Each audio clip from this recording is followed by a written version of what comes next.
अधिकार पर आवेदन निकालेंगे और जानकारी निकाल के यदि हम कोर्ट या थाना नहीं जा पाए तो इसको सोशल मीडिया के माध्यम से प्रसारित करेंगे और कम से कम लोग भ्रष्टाचारियों को सबक सिखाने की चेष्टा करेंगे। देवेंद्र अग्रवाल जी, शुक्ला जी। जी सर, मैंने जो अभी तक रोक के रखा हुआ था काम, आपको जो बताया था पेयजल मिशन वाला, जो लोक यांत्रिकी विभाग का, कल रात को 12:30 बजे उसमें बिगुल बजा दिया। बहुत अच्छा, बहुत अच्छा, बहुत अच्छा। थोड़ा सा ब्रीफ में आप हमारे मित्रों को भी उस केस के बारे में बता दें। मैं तो जानता हूं, बता दें, बहुत से लोगों को उसका कुछ समझ में आएगा और वो बहुत अच्छा केस है वो। अगर सभी साथी अनुमति दें, क्योंकि मुझे 5 से 10 मिनट लगेगा और मैं एक अलग विषय पर आप लोगों से चर्चा करना चाहता हूं। अगर हमारे वरिष्ठ साथी अनुमति दें तो मैं ऐसा बता सकता हूं।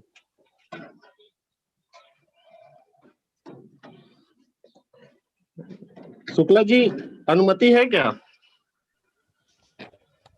जब गुरुजी ने कहा कि बता दिए तो हमसे पूछ रहे हैं, गिफ्ट उनसे लेनी है हमें, अब उनके सामने मैं क्या बोलूंगा? सर मेरे को यहाँ गुरुजी को रहना है, बराबर टाइम पे हेल्प लेते रहना है। हमको बहुत सोच समझ के बोलना पड़ता है। आप तो बिहार से कुछ भी बोल देंगे। अरे बिहारी, एक बिहारी सब पे भारी, ये कहा गया है, नाम है उसका अटल बिहारी है। तो सभी मित्रों को मैं बताना चाहूंगा, सुबह से आप लोग जी बताएं।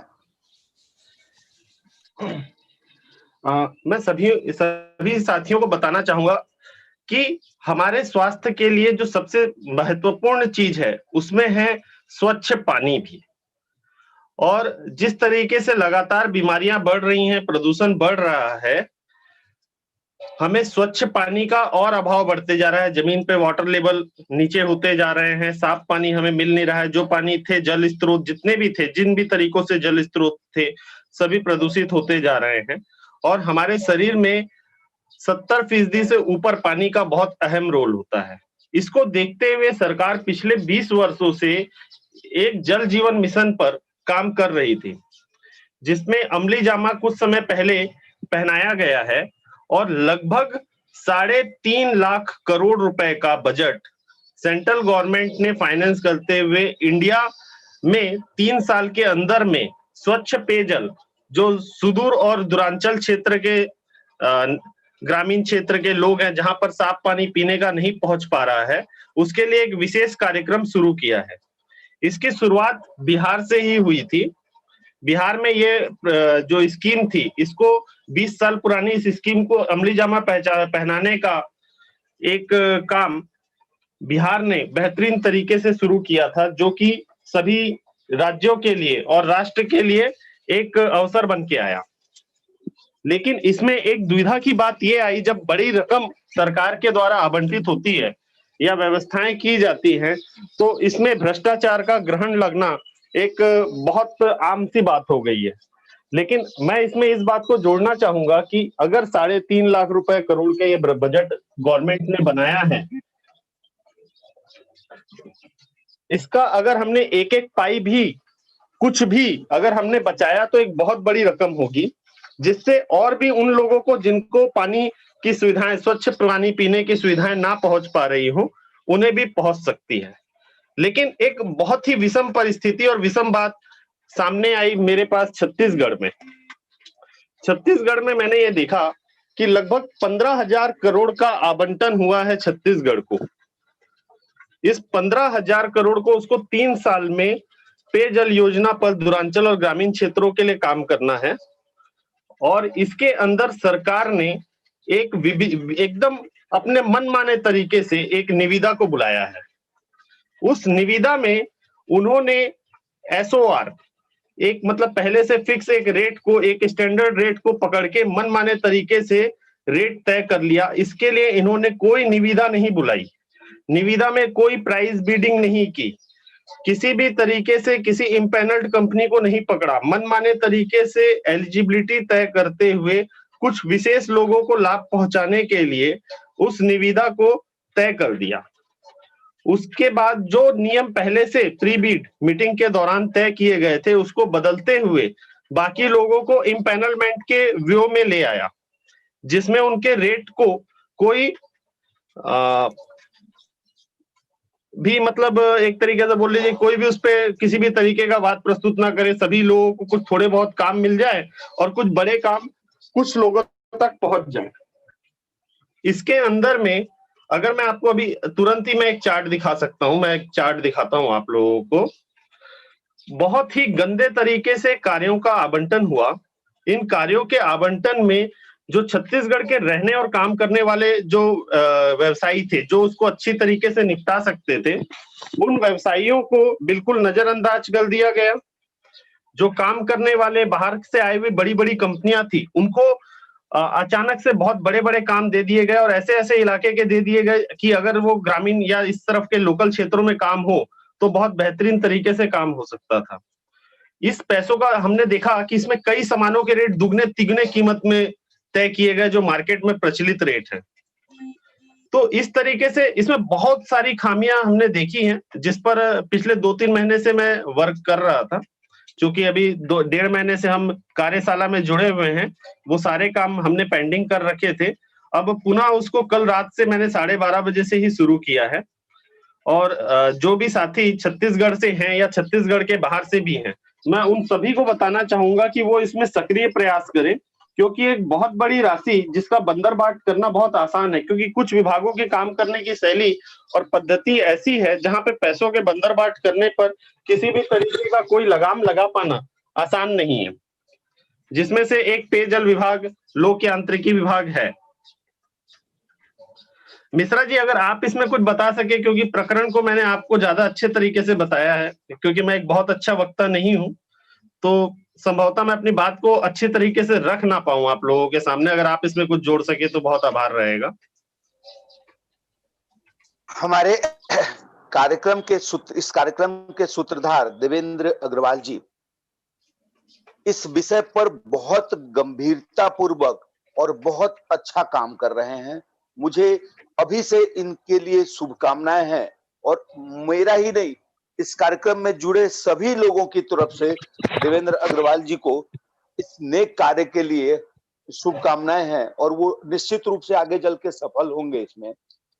पीने का पानी, माननीय सुप्रीम कोर्ट के द्वारा कई बार ये कहा जा चुका है कि शुद्ध पीने का पानी पीना हमारा मौलिक अधिकार है। मतलब अगर भोजन का अधिकार हमारे पास है तो पानी का अधिकार भोजन के अधिकार से ज्यादा महत्वपूर्ण है। पानी मतलब नदी और तालाब का पानी नहीं। मैं आपको पीने की पानी के संबंध में एक बात बताना चाहूंगा, मेरा एक कटु अनुभव है। बिहार में ये 2-4 साल पहले की बात है, बिहार में एक बार बाढ़ आया था, तो मैं टीवी कार्यक्रम में देखा था कि एक कोई ग्रामीण व्यक्ति था, बाढ़ के पानी के ऊपर अपना तौलिया, अपना गमछा पतला सा बिछा के और उसके ऊपर से पानी पीता हुआ देखा था। मन दहल गया था इस वीडियो को देखकर, रूह कांप गई थी मेरी। तो पीने के पानी के लिए भी हमारे देश में बहुत से लोग परेशान हैं। जानकारी के अभाव में फ्लोराइड युक्त पानी, बहुत ज्यादा आयरन युक्त पानी पीते हैं और कई तरह की बीमारियां उनको होती हैं। तो मैं चाह रहा था कि जितने लोग इस संबंध में जानते हैं पानी के संबंध में, एक और बात मुझे याद आया, अभी आपको बताना चाहता हूं। ये जो पानी का जो स्रोत है, आसमान से पानी जो गिरता है वो करीब करीब शुद्ध होता है और हम उसको पी सकते हैं।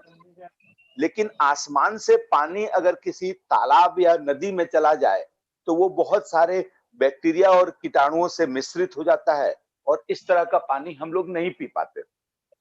आसमान के पानी को यदि हम, बारिश के पानी को यदि हम किसी प्रकार से जमीन के अंदर डाल दें, वाटर हार्वेस्टिंग कर दें, तो ये वाटर हार्वेस्टिंग के माध्यम से जब पानी जमीन के अंदर जाता है तो हम हैंडपंप, कुआं वगैरह से पानी निकाल के इसको पी सकते हैं और ये पीने योग्य होता है।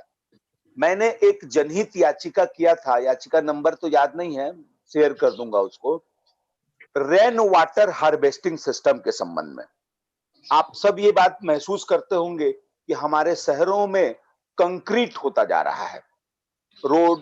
रोड के किनारे, लोग घरों में, आंगन में, लोग बारिश के पानी को नदियों तक बह जाने देते हैं। अगर इस विषय पर आज हम सजग और सतर्क नहीं हुए तो हो सकता है आज जो पीने का पानी का बहुत न्यून मात्रा 2 से 3% पानी ही पीने लायक और मीठा पानी है, ये पीने का पानी और भी कम हो जाएगा। और आप जानते हैं कि पीने का पानी आज के तारीख में 15 से 20 रुपए लीटर हम लोग खरीद के पी रहे हैं, बोतल बंद पानी। तो बहुत अजीब है अगर पीने की पानी के लिए हम लोग सतर्क नहीं हुए तो। मैंने एक जनहित याचिका लगाया था कि रेन वाटर हार्वेस्टिंग सिस्टम किया जाए सभी सरकारी, कम से कम सरकारी कार्यालयों में। मैंने ये माननीय हाईकोर्ट से अनुरोध किया था कि केवल हाईकोर्ट के बिल्डिंग में रेन वाटर हार्वेस्टिंग सिस्टम अगर लगा दिया जाए तो वहां के छत का पानी जब जमीन के अंदर जाएगा तो वाटर का जो ग्राउंड लेवल है वो उतना नीचे नहीं होगा जितना कि अभी हो रहा है। आप देखेंगे, मैंने देखा यह बात, कुआं के काफी ऊपर हिस्से में पानी मिलता था, अभी जो 300 फीट और 250 फीट हैंडपंप हम लोग खोदते हैं उसमें भी पानी बहुत मुश्किल से मिल रहा है। तो मैं पीने की पानी के संबंध में, जैसा कि हमारे देवेंद्र अग्रवाल जी कर रहे हैं, ये बहुत अच्छा काम कर रहे हैं। और मैं आप सबसे निवेदन करूंगा कि जब भी हम आप सबको हमारे इस टीम से कोई जानकारी या किसी तरह की कोई चीज की आवश्यकता पड़े, आप किसी से भी संपर्क करें। जनहित के इस तरह के कार्यों के लिए हम में से सभी लोग आपकी सेवा करना अपना सौभाग्य समझेंगे, आपको बताना अपना कर्तव्य समझेंगे। शुक्रिया देवेंद्र जी। जैसा कि मिश्रा जी ने बताया कि हमारे देश में पानियों की विभिन्न जगह में अलग अलग पानी की अलग अलग स्थिति है। कहीं पे फ्लोराइड का प्रॉब्लम है, कहीं पे आयरन का प्रॉब्लम है, कहीं आर्सेनिक इश्यूज है, कहीं पे पानी ही इतना गंदा है कि पीने योग्य ही नहीं है। तो ऐसी बहुत सी समस्या जो है हमारे साथ सामने है, जिसके लिए हमको अगर स्वच्छ जल अगर हमें उपलब्ध नहीं हुआ तो हम लगातार किसी न किसी बीमारियों से ग्रसित होते रहेंगे। क्योंकि एक जो सबसे बड़ी बात है, जितनी भी जो कॉमन बीमारियां हैं उसमें सबसे बड़ा रोल पीने के पानी का होता है। जो भी गांव देहात में दस्त, हैजा, पीलिया, इस तरीके की जितनी भी बीमारियां बढ़ती हैं, कई तरीके के जैसे हाथी पांव या कई तरीके की और भी समस्याएं रहती है, गले की घाव वगैरह, ये सब पानी की ही जुड़ी हुई बीमारियां हैं। तो इस स्थिति में हमें स्वच्छ पानी के लिए बहुत प्रयास करना पड़ेगा। और एक चीज आपको मैं बताना चाहूंगा कि हम जो करते हैं, आरटीआई एक्टिविस्ट एक गलती करते हैं कि जब कोई योजना खत्म हो जाती है तो हम उसके बिल, रकम, रसीद को देखकर आरटीआई लगाते हैं। हम कोशिश क्या करते हैं कि उन हुए भ्रष्टाचारों को निकालें ताकि उन भ्रष्टाचार को निकालकर उन भ्रष्टाचारियों को सामने ला पाए। लेकिन मैंने इस निविदा के, गवर्नमेंट की स्कीम के आने के साथ इस पर प्रयास कर रहा हूं कि जो हमारा पैसा आए वो सही जगह पे ही उपयोग हो, इसका लाभ आम आदमी को पहले ही मिल जाए। जो इसमें जितनी कमियां हैं, जितनी बुराइयां हैं, जितने दोष हैं, उसको पहले ही हम अपने नजरों के सामने रख सके और काम करने की दक्षता, कार्यकरण की दक्षता को हम बढ़ा सके। क्योंकि हम अगर शुरुआत से इस पर कंट्रोल रखने की कोशिश करेंगे, हम सरकार से सवाल पूछने लग जाएंगे, उनकी खामियों को उनको दिखाने लग जाएंगे, तो कहीं ना कहीं उन पर एक दबाव कायम होगा जिससे वो मजबूर होंगे उस व्यवस्था को सही करने के लिए। आरटीआई कार्यकर्ता का काम सिर्फ घोटालों को बाहर निकालना नहीं है।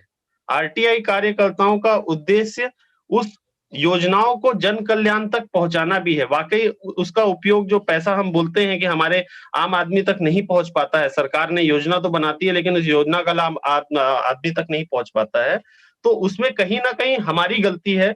हम उस समय बिल्कुल कोई प्रयास नहीं करते जब वो योजना चल रही होती है। तो मैं सभी मित्रों से बोलूंगा, ये योजना पूरे भारतवर्ष पे लागू हो चुकी है। धीरे धीरे इसमें सभी स्टेट्स में कहीं पर काम शुरू हो चुका है, कहीं पर अंत में है, कहीं पर शुरू होना है। तो सभी साथी इस पर मिलकर काम करें।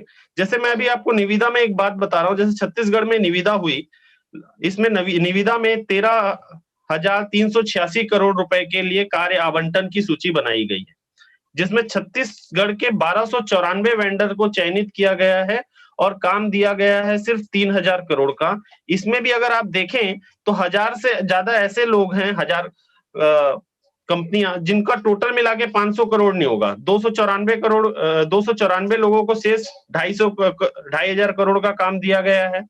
महाराष्ट्र की 17 कंपनियों को 7,500 करोड़ का है। गुजरात की सिर्फ 3 कंपनियों को 1,872 करोड़ का है। बहुत ही बेलगाम तरीके से काम को बांटा गया है, जबकि काम करने वाले लोग उसका अनुभव ही नहीं रखते हैं। उन लोगों को काम दिया गया है, मनिहारी का काम करने वाले, फुटकर का काम करने वाले, स्टील का पाइप बेचने वाले, सबको जो है पेयजल योजना में डाल दिया गया है और उसको मनमाने तरीके से कार्य को आवंटित किया गया है। यही स्थिति देश के हर जगह पर भी होना निश्चित है। पानी की जो क्वालिटी है उसको बनाने के लिए हम उसके मान लीजिए कि मैं एक साधारण सा एग्जांपल देता हूँ। एक क्लोरीन पाउडर होता है जो पानी टंकियों में डाला जाता है ताकि उसके अंदर में जो बैक्टीरिया वगैरह होती है पानी की वो खत्म हो जाए और आपको साफ पानी मिल सके, कॉली फ्री पानी मिल सके, इसके लिए उसमें डाला जाता है। उस पाउडर की कीमत रोजाना जो खर्च होगा वो मुश्किल से 100 रुपए से ऊपर का अनुमानित खर्च एक टंकी के लिए नहीं जाता होगा। जो 40-50 हजार लीटर की टंकी होती है मेरे ख्याल से वो भी नहीं जाता होगा, ठीक है। लेकिन उसके लिए शासन 3-3 लाख रुपए की क्लोरीन बनाने की मशीन मंगा रही है।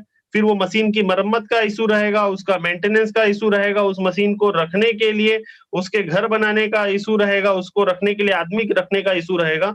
जब हम उसके खर्च को निकालेंगे तो हम पाएंगे कि वो क्लोरीन का पाउडर सीधा अगर हम लेकर यूज कर लेते तो वो ज्यादा बेहतर होता, जबकि उस हाथी को पाल के हम 4 गुना ज्यादा पैसा खर्च करेंगे। और सरकारी तंत्र में मशीनों का उपयोग किस तरीके से होता है उससे सभी साथीगण वाकिफ है अच्छी तरह। तो ऐसी बहुत सारी समस्याएं हैं उस निविदा में। हम देखेंगे कि कुछ विशेष कंपनियों को वो देते हुए कुछ विशेष प्रोडक्ट को ही मान्यता दी गई है। जबकि मैंने एक बात उठाई थी, एक मशीन थी 13 लाख रुपए की मशीन है फ्लोराइड रिमूवल प्लांट की, जिसको नीरी ने अप्रूव किया है। उसी का एक सॉल्यूशन उड़ीसा में उपयोग हो रहा है जो कि सिर्फ 1.5 लाख रुपए का आता है। मतलब हम एक छोटे से कस्बे या गांव के लिए 1.5 लाख रुपए की मशीन से लगभग 95% बराबर काम करने वाली एक मशीन का उपयोग करके हम लगभग 12.5 लाख रुपए 12 लाख रुपए की बचत कर सकते हैं। लेकिन सरकार क्या कर रही है, 14 लाख रुपए 15 लाख रुपए की एक एक मशीन खरीद रही है। अब आप ही खुद सोचिए कि 14 से 15 लाख रुपए में वैसी 1.5 लाख वाली मशीन 10 कस्बों में लग सकती थी। तो कितनी बड़ी इशू है, इस बात को आप समझ सकते हैं कि किस तरीके से पैसों का दुरुपयोग होता है, बंदरबाट होता है। इसे ही बंदरबाट करना बोलते हैं कि जो काम 1.5 लाख रुपए में हो सकता है उस काम के लिए सरकार 15 लाख रुपए की मशीन लगा रही है। उसको साज सज्जा करके उसके लिए रूम बना देना, उसको सजावट कर देना, उसमें बैनर पोस्टर लग जाने, इन सब बातों पर ज्यादा सरकार का ध्यान रहता है ताकि सरकार का एडवर्टाइजमेंट भी होता रहे। खैर ये बहुत अलग मुद्दा है, हम आज अपने टॉपिक से अलग हट जाएंगे। मुझे 5 से 10 मिनट मिला था, मैं एक बात रखना चाह रहा था जो मैंने आप साथियों के समक्ष रखी। बाकी साथी जैसा कहे। यदि यदि हमारे मित्र अगर अनुमति दें तो ये पीने की पानी और सूचना के अधिकार पर मेरे साथ एक अनुभव हुआ है और वो हंसते हंसते आप लोटपोट हो जाएंगे, ऐसा अनुभव है 2007 का। मैं बताऊं उसको खुशखबरी के साथ। शुक्ला जी। हाँ सर, आज कुछ भी बोलिएगा, सुन लेंगे सर। क्या बात सर पूरे टारगेट में है आप। बात अब मैं पूरी तरह टारगेट पे हूँ। आज शुक्ला साहब मेरे से नाराज हैं। नीरज सर भी आज हमारे कार्यक्रम में हैं। हाँ, हम वापस जुड़ जाएंगे, सभी साथी वापस जुड़े जी। आज एक जोक सुनाता हूं आपको सूचना के अधिकार का। ये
सभी जुड़े साथियों का अभिनंदन है, और जो साथी बाद में जुड़े हैं उन सभी को आरटीआई के दिवस की, आज जन्मदिन की शुभकामनाएं और हार्दिक बधाई। मिश्रा जी, आप कहें। जी जी जी, वो मैं अपना अनुभव बतला रहा था जी अपने मित्रों को। ये मामला 2007 का है, पीने की पानी से संबंधित है। हमारे शहर में पीएचई पानी सप्लाई करती है पीने का, और एक तालाब है बड़ा सा, वहां से पानी लेती है और फिटकरी, एलम और क्लोरीन ब्लीचिंग पाउडर वगैरह के माध्यम से इसको साफ करती है पानी, और घरों में सप्लाई करती है। मैं बहुत दिनों से महसूस कर रहा था कि पानी सप्लाई में ठीक ढंग से साफ नहीं हो रहा, पानी घरों में गंदा ही आता था। 2007 में मैं सूचना के अधिकार पे आवेदन लगाया कि पानी की सप्लाई में आप क्या-क्या उपयोग करते हैं और कितनी मात्रा में कब-कब खरीदे उसको। तो जानकारियां आई बहुत सारी, सूचना का अधिकार पर आवेदन लगाया। 33-34 ठो आरटीआई एक ही विभाग में एक ही विषय वस्तु पर लगाया। मेरे समझ से वो विभाग में सारी जानकारियां मैं एकत्रित कर रहा था, मांग रहा था। इसी क्रम में उन्होंने जानकारी दी मुझे कि एक हफ्ता, वो समय भूल रहा हूं, मतलब सोमवार से लेके शनिवार के बीच में 200 मीट्रिक टन फिटकरी, जो थाली के साइज का गोल गोल सा होता है, एक फीट ऊंचा, 2 ही ट्रक से रायपुर से चिरमिरी एक हफ्ते के भीतर आया। एक्चुअली वो जो ट्रक था, ट्रक नंबर एक ही था उस बिल में, और तारीख एक हफ्ते के बीच का था, और उसमें ये बताया गया कि इस नंबर का ट्रक वो एक हफ्ते के भीतर रायपुर से मेरे शहर, मतलब करीबन 325 किलोमीटर, 200 मीट्रिक टन वो ट्रक फिटकरी लेके आया था। मैं उसमें इंस्पेक्शन करना चाहा कि 200 मीट्रिक टन आपने किस रूम में रखा है।